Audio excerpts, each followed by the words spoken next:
São tantas as relações que estão se dando aqui, algumas visíveis, a maioria não. A temporalidade delas é tão mais extensa do que a nossa. Parece que teríamos que ficar sentados nessa mesma posição muitos meses, anos, para nos atravessarmos, para irmos além de nós. Mesmo só para que esse pinheiro pudesse te vestir de carumas, como faz com esse medronheiro. O tempo humano, do nosso corpo de carne, às vezes parece tão limitante. Habitando essa questão, eu me coloco a serviço, como uma testemunha que catalisa o tempo, acentuando a possibilidade de dissolução entre vidas tão diferentes quanto inseparáveis.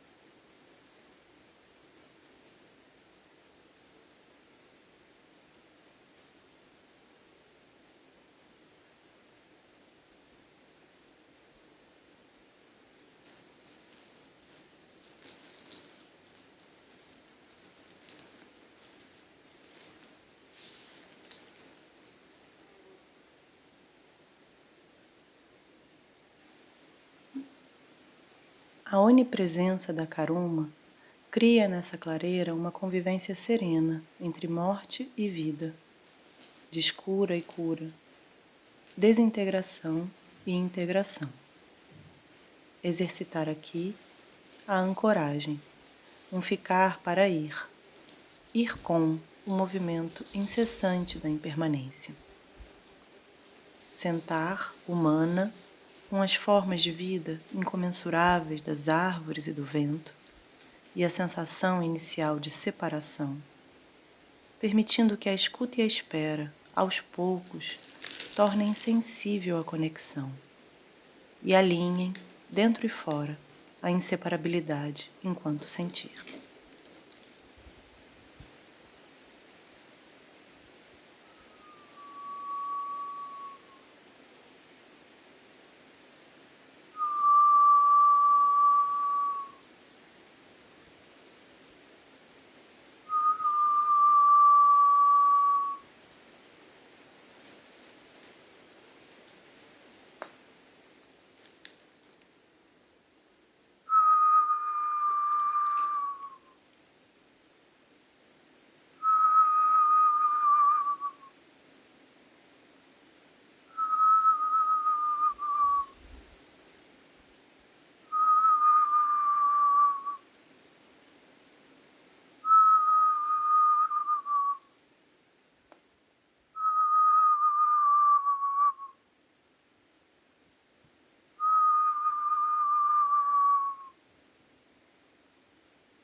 Como experimentar modos de vinculação não baseados na identificação nem no entendimento?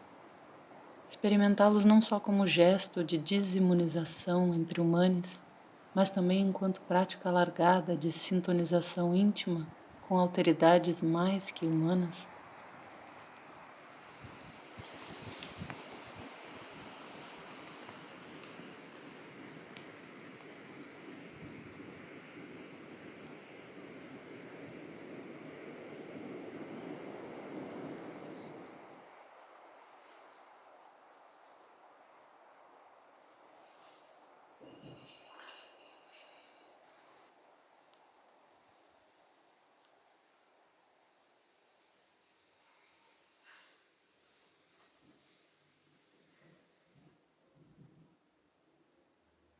É frequente associar o ancoramento a algum tipo de estabilidade ou garantia, ter certeza e, por isso, segurança para agir.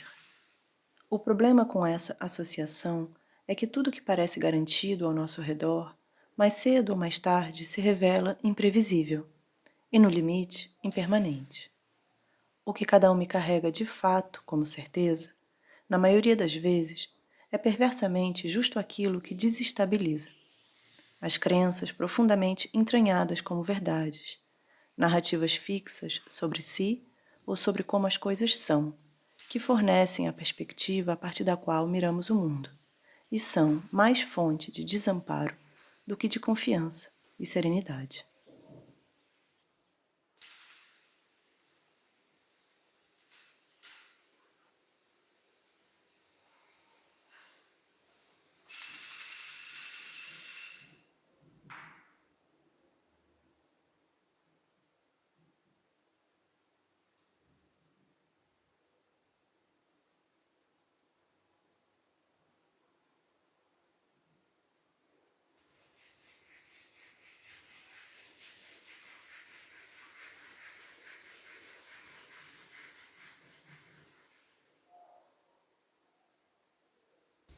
Ancorar nesse tipo de certeza sistêmica produz enganchamento, fixação, repetição de padrões autolimitantes, tudo menos ancoragem.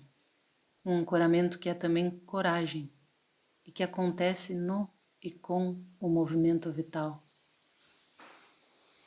Assim, nos perguntamos como ancorar na própria impermanência das coisas e como fazer isso a partir do que se tem, sem negar esses adensamentos, mas também sem endossá-los.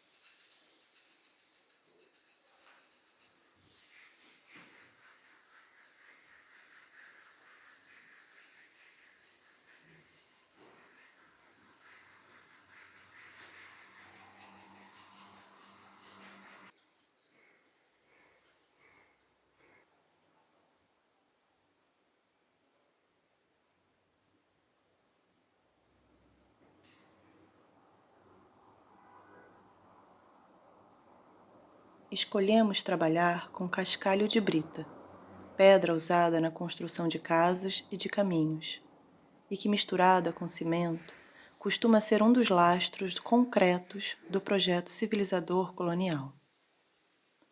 Pedras certezas que aqui convocamos magicamente, com a aposta de que será sim possível construir ancoragem com essa matéria de crenças arraigadas, mas só a partir da sua desintegração.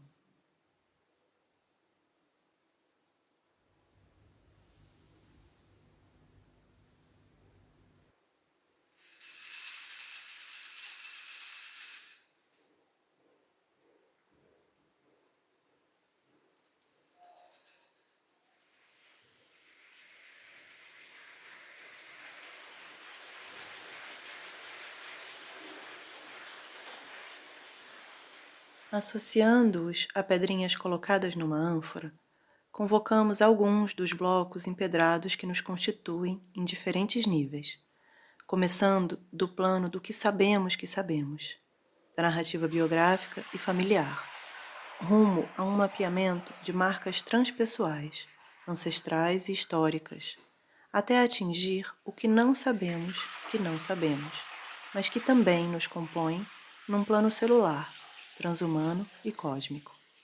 Ritual para ancorar não na solução, mas na dissolução dos traumas passados, na sua matéria de pedra tornada pó.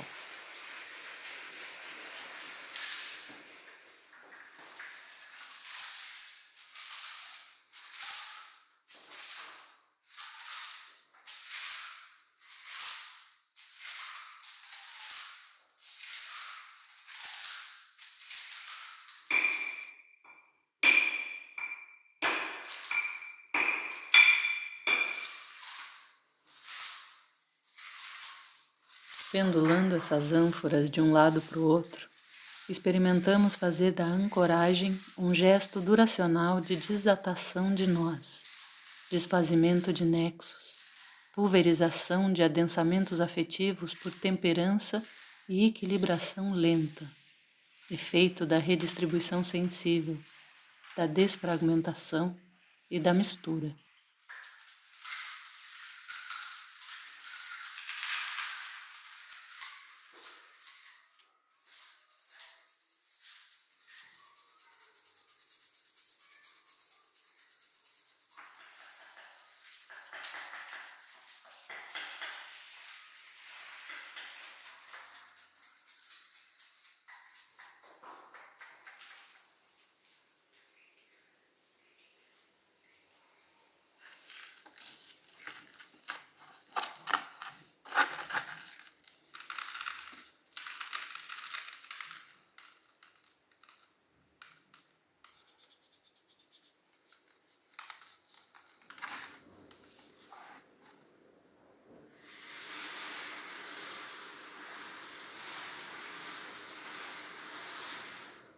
Com esse pó de certezas desfeitas, ungimos pés e cabeça, portais de conexão com o que nos ultrapassa.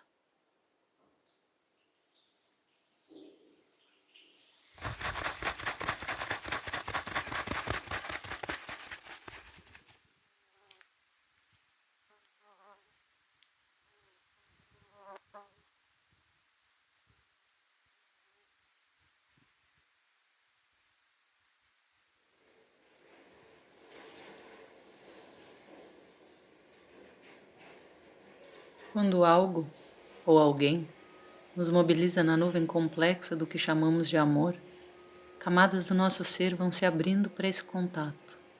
Vamos nos expondo ao risco de sermos tocados em zonas vulneráveis, que costumamos manter fora do alcance do mundo. Esse processo generoso de disponibilização das camadas de si traz consigo a necessidade de modular as doses do seu manuseamento, como aqui, na relação das nossas mãos com esse mineral, tão maior do que nós em termos geológicos e ao mesmo tempo tão suscetível ao nosso impacto. Ao reabrir algo que o tempo consolidou, nos tornamos essa mica. As camadas dela, agora, somos nós. Topar o risco de se desfolhar cuidadosamente é já um exercício de sintonização amorosa. E se agora, com a superfície de contato ampliada, nos expuséssemos não só ao que consideramos amável, mas também às nossas merdas?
Experimentamos espraiar e alastrar o amor em compassionamento, sob a forma de um ritual de atenção, envolvimento e implicação também com aquilo que geralmente não queremos olhar, julgado como feio, sujo e vergonhoso, ou com aquilo que até já pode ter sido digerido, mas precisamos ainda soltar, nos acompanhando no processo de desapego.